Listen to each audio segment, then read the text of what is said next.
show you a series of lower extremity stretches that I will typically do with my class in order to create some flexibility.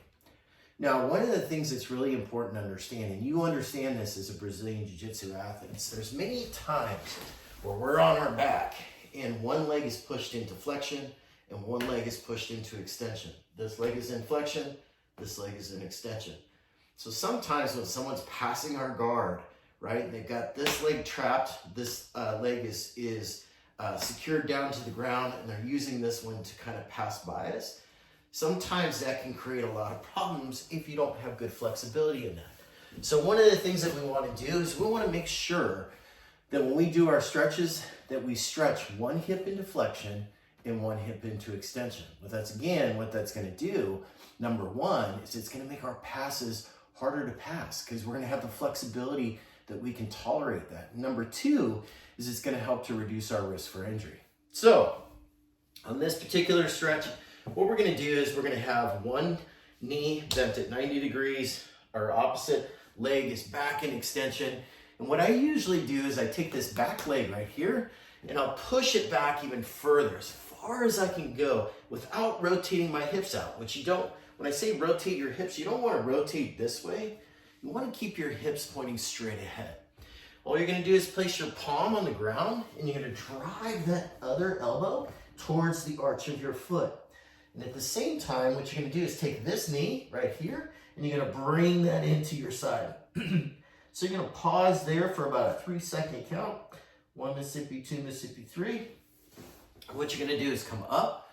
You're going to give a side bend. Now what the side bend does is you've got a lot of fascial tissue that stretches this entire region. And by bringing my arm across, what I'm really doing is I'm giving a really good stretch to my hip flexor on this leg, the one I'm pointing to here, okay? So I'm giving a good stretch, 3-second count, come back down to this position, pause, 1, 2, 3, come back up, 1, 2, 3, come back down, 1, 2, 3, come back up, 1, 2, 3. Again, what we're doing is we're taking that, do that full range of motion. Now, typically what I'll do is from this position is I'll bring this right foot in and then drop it down. Now, this is a common stretch that we typically do in Jiu-Jitsu. This is really good to help with our knee flexion on this side. It's also really good because I've got one hip in flexion, one hip in extension. Now what I'm going to do is I'm going to drive that back leg back as far as I can. I'm going to take my thumbs up. I'm simply going to hold them out in front of me like this. Drop my head down to the ground. I'm going to hold there. Hold that for about a 3 to 5 second count. After you've done that, then what I'm going to do is I'm going to come off in this direction. Again, I've got that fascial stretch all the way along here. Come off to the right. Hold that for a 3 to 5 second count. Then once I'm done there, I'm going to come back to this direction. And again, it's going to give me a good fascial stretch along my lats. Pause there. 1, 2, 3. Come back to center. And we're going to just repeat that over. We're going to do 3 seconds here. We're going to come off to the left, or off to the right. Give 3 seconds there. And then we're going to come off to the left. 3 seconds there. And as I come off to my left, forgot to say is we're going to kind of push back into our hip. You can see me pushing back into my hip. You're going to really feel that stretch along that gluteal, okay? Now, the reason that I keep my thumbs up during that stretch is that prevents our rotator cuff from getting pinched. If I've got my arms out in front of me and my thumbs are down, that actually pinches your rotator cuff. So by having the thumbs up, it actually clears the space for our rotator cuff, okay?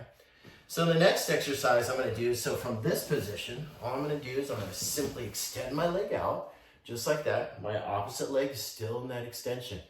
Now again, this is in itself a really good stretch because I've got one side in extension and I've got one side into flexion. Now what I'm going to do with this one is I'm going to push forward. So I'm pushing this foot forward as far as I can go. What I'm going to do is I'm going to reach across and then bring my head down towards my knee. and pause right there. Again, what that's going to do is give a really good hamstring stretch. Then again, I'm going to come across, lean off to the side. Hold that for about a 3 to 5 second count. And again, push out, come across, come down. Hold for a 3 to 5 second count. Come back, across, hold for a 3 to 5 second count, okay? So again, what that's gonna do is it's gonna give a good flexion and extension stretch to your lower legs, okay? From there, what I'll typically do is bring my legs forward. Now, I'm going for a typical hamstring stretch. Now, hamstring stretch, typically when I see people do them, they do them incorrectly. I want to show you what I see. Typically, people do this, okay? So what I'm doing is I'm bending my lumbar spine and my thoracic spine. I'm flexing that forward, okay? It's a good hamstring stretch, but not a great hamstring stretch. So to do this correctly, what we want to do is first of all, pull our toes up. So we want to have those active feet, okay? The next thing we want to do is push our chest up. So instead of sitting slumped over, I'm going to push my chest up. I'm going to reach for my toes. Keeping my chest up, I'm going to bring my chest down to my knees as low as I can go. What you're going to feel is a much bigger stretch in your hamstrings. And again, what you're going to do is you're going to hold that for about a 5-second count, okay? And then you're going to relax. And then you're going to reset. So chest up, lean forward, grab your toes, pull your toes forward. Now, the reason that you're pulling your feet this direction is, number one, it pushes your knee into extension, but makes your hamstring stretch more. But at the same time, what it also does is your gastroc, your calf muscle, crosses the knee. If my knee is straight and then my foot is in a flex position, it's going to be a really good stretch, not just for my hamstring, not just for my calf, but also for my plantar fascia. So it gives a really good stretch for my plantar fascia. So again, we did this lunge position. We went to the hamstring position. We go right to the other hamstring position. And then finally coming across, bring our legs in a figure 4 position. Take your elbow, place it on the opposite side, and simply rotate. This is a really good piriformis stretch. And all I'm doing is I'm trying to rotate my trunk in that direction. So again, I'm going to hold that for about a 30-second count, and then relax, and then come back, and hold that for a 3 to 5 second count again, and then relax. So then all of that, what we just did on our right side, we just simply repeat that on the left side.